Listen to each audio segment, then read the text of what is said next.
across the Taiwan Straits, promote freedom of navigation in the East and South China Seas.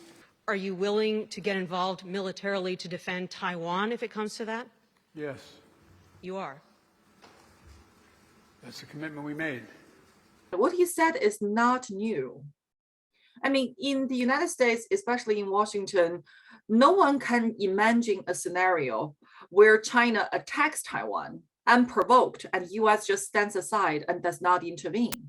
So I think it's almost a given for the discussion here that we have on the policy side that if China does attack Taiwan, US is obligated, US has to intervene. So I think President Biden's statement was not intended to signal a shift in US policy. It was intended to clarify how committed or how much support the United States attaches to the Indo-Pacific region, as well as US attention on what's happening in terms of cross-strait dynamics. Our policy toward Taiwan has not changed at all. This is not the first time President Biden has made such a remark. And from the Chinese are also clearly watching that the United States, including the State Department, have in many ways caveated President Biden's remarks. Well, if our policy has not changed, what has?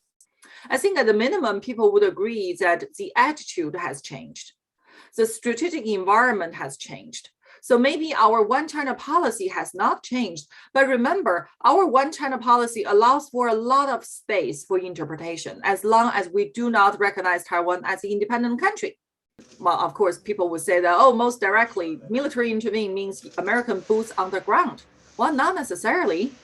What we have done in Ukraine, that is intervention, but it does not involve direct troop deployment from the United States. So this could entail arms sales to Taiwan. This could entail military assistance to Taiwan. If you look at the model of Ukraine, it's not just US supplying Ukraine with military assistance, but also our NATO allies.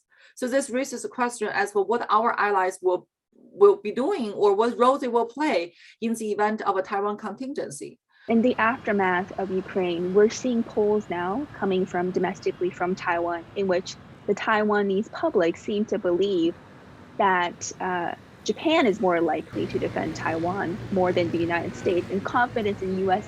willingness to defend and support Taiwan has dropped significantly. So in this context, it makes sense that the U.S. president would want to reassure the Taiwan public that the Russian invasion of Ukraine has not decreased U.S. willingness to help Taiwan.